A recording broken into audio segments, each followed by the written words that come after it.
मुंबई से सटे नाला सुपारा पूर्व के अग्रवाल नगरी स्थित लक्ष्मी नगर में डंपिंग ग्राउंड और एसटीपी प्लांट के लिए आरक्षित भूमि पर लगभग 12 से 15 वर्षों पहले 41 अवैध इमारतों का निर्माण किया गया था।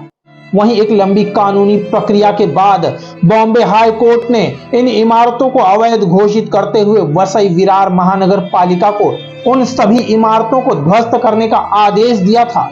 वहीं इस आदेश के अनुपालन में वसई विरार महानगर पालिका ने 7 अति धोखादायक इमारतों को नवंबर माह में ही ध्वस्त कर दिया था तथा बाकी बची 34 इमारतों को भी तोड़ने की मंशा से मनपा भारी पुलिस बंदोबस्त के साथ 23 जनवरी को लक्ष्मी नगर में पहुंची, जहां जबरन एक इमारत के रहवासियों को घर खाली करने को मजबूर किया गया तथा कुछ ही घंटों के प्रयास से इमारत को ध्वस्त कर दिया गया, जिसके कारण कई लोग बेघर हो गए।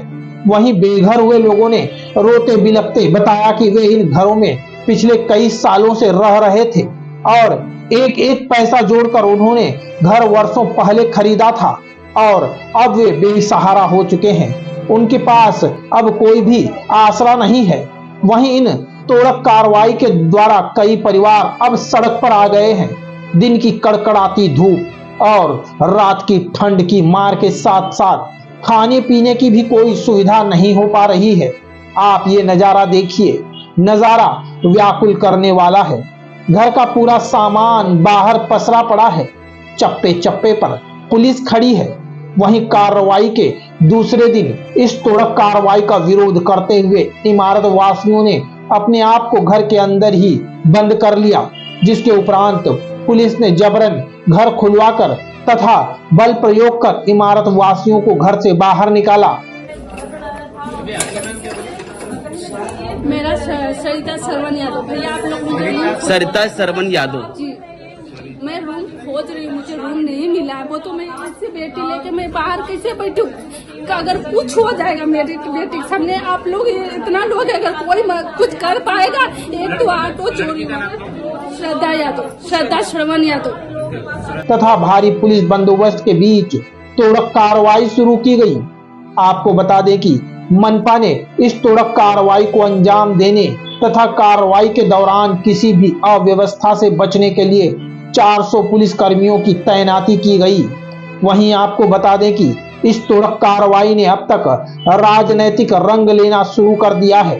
आरोप प्रत्यारोप शुरू हो चुके हैं, जहां एक और नवनिर्वाचित विधायक की भूमिका पर इस मामले में सवाल उठाए जा रहे हैं। वहीं इस मामले में बहुजन विकास आघाड़ी की भूमिका से भी इनकार नहीं किया जा सकता, क्योंकि जब डंपिंग ग्राउंड वो एसटीपी प्लांट के लिए आरक्षित जमीनों पर खुलेआम ये तमाम इमारतें बनाई जा रही थीं, तब बहुजन विकास आघाड़ी का ही नगर सेवक था, महापौर भी उन्हीं का था, साथ ही विधायक भी बविया का ही था। और फिर बविया पूर्णतया सत्ता पर काबिज होने के बावजूद भी आखिर क्यों इन इमारतों को बनने से रोक नहीं पाई?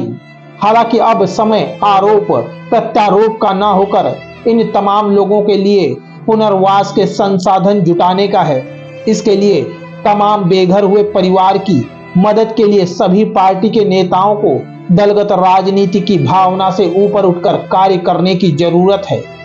वहीं अब यह देखना होगा कि आने वाले समय में इन बेघर होते हुए परिवार की सहायता के लिए कौन कौन आगे आता है और साथ ही प्रशासन द्वारा उनके पुनर्वास के लिए किस प्रकार के कदम उठाए जाएंगे। काल जो बंदोबस्त आम्ही लावला होता, 500च्या वर आमचे अधिकारी अंमलदार सध्या इथे तैनात आहेत। फोर्स पूर्ण प्रिपेअर्ड आहे, तयारीनुसार आलेला आहे। माननीय सुप्रीम कोर्ट, माननीय हायकोर्ट यांचे आदेश आहेत, त्यानुसार म्युनिसिपालिटीने आमच्याकडे बंदोबस्त मागितला होता, तो आम्ही अभ्यास करून बंदोबस्त पुरवलेला आहे। कारवाई शांतपणे सुरू आहे। मॅडम, कुठे कुठे नागरिकांचा थोडा रोष इथे पाहायला मिळतोय, त्या रोषावरती नियंत्रण कशा प्रकारे होईल? नागरिकांनी देखील सामंजस्याची भूमिका घेणं गरजेचं आहे। कोणीही तर चुकीची कुठली गोष्ट होत नाहीये। कायद्यानुसार जे आदेश प्राप्त आहेत त्यानुसारच कारवाई होत आहे। नागरिकांनी देखील सहकार्य करावं। बरेच कालही आम्हाला सहकार्य मिळालं। एखाद दुसरे व्यक्ती विरोध करू शकतो, पण बहुसंख्येने 95% आम्हाला सहकार्य मिळत आहे। मॅडम, बंदोबस्त कशा प्रकारे पुढे सुरू राहणार, किती दिवस राहणार आहे? त्याबद्दल सध्या खात्री सांगू शकत नाही, परंतु जोपर्यंत पूर्ण निष्कासन होत तोपर्यंत बंदोबस्त चालू राहील। नाला सुपारा से क्राइम रिपोर्टर्स टीवी न्यूज की एक रिपोर्ट।